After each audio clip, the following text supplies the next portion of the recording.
44वीं रात। जब 44वीं रात हुई तो उसने कहा कि ए नेकबख्त बादशाह, जब कुव्वत अलकलब ने इनसे कहा कि गमगीन मत हो, तो साथ ही साथ उसने चौधरी से कहा कि वो इन्हें अपने घर ले जाए और अपनी बीवी से कहे कि वो इन्हें हम्माम करवा के इन्हें अच्छे कपड़े पहनाए और उनकी खबर गैरी करे और उनका निहायत एहतराम करे। ये कहकर उसने सारा माल चौधरी को दे दिया। दूसरे रोज कुव्वत अलकलब सवार होकर चौधरी के मकान पर पहुंची और उसकी बीवी के पास गई। बीवी सरूकत खड़ी हो गई और उसने इसके दोनों हाथों को बोसा दिया और उसके एहसान का शुक्रिया अदा किया।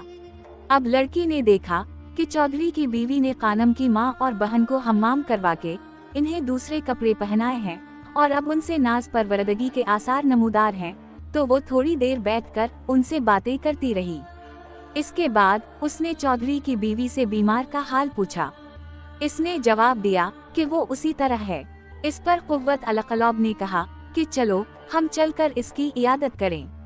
अब वो और चौधरी की बीवी और कानम की माँ और इसकी बहन उठ खड़ी हुए और कानम के पास जाकर बैठे। जब कानम ने उनकी जबान से कुव्वत अलकलब का नाम सुना तो अगरचे इसका जिस्म भूल गया था और हड्डियां पसलियां निकल आई थीं, ताहम इसकी जान में जान आ गई और उसने तकिए के ऊपर से अपना सर उठाया और कहने लगा कि ए कुव्वत अलकलब। अब उसने कानम की तरफ देखा और गौर किया और उसे पहचान लिया और जोर से जवाब दिया कि हाँ मेरे प्यारे। कानम ने कहा कि मेरे करीब आ। इसने कहा कि यकीनन तो कानम बन अय्यूब है। इसने जवाब दिया कि हाँ मैं ही कानम हूँ। ये सुनते ही वो बेहोश होकर गिर पड़ी।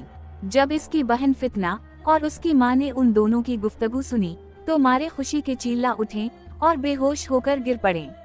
जब इन्हें होश आया तो कुव्वत अलकलब ने कानम से कहा कि शुक्र है खुदा का जिसने हमें तुझसे और तेरी माँ बहन से मिलाया। ये कहकर वो आगे बढ़ी और इससे सारा माजरा बयान किया जो उसके और खलीफा के दरमियान पेश आया था, और कहा कि मैंने अमीर अलमुमनीन से सच सच कह दिया है और उसने मेरी बात का यकीन कर लिया है और तुझसे बहुत खुश है, हत्ता कि वो तुझसे मिलने का मुश्ताक है। फिर इसने ये भी बयान किया कि खलीफा ने मुझे तेरे हवाले कर दिया है। ये सुनकर वो बेहद खुश हुआ।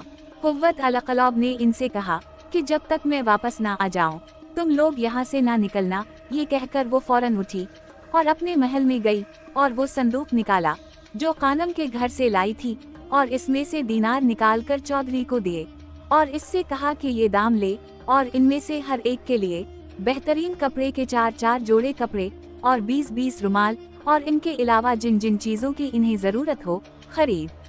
ये कहकर वो दोनों औरतों और कानम को हम्माम ले गई और उनको नहलवाया, और जब वो हम्माम से निकले और इन्होंने कपड़े पहने तो उसने उनके लिए यखनिया और खौलजान और सेब का अर्क तैयार किया और 3 दिन तक उनके साथ रही और उनको मुर्गी का गोश्त और यखनिया खिलाएं और मिस्री का शरबत पिलाया।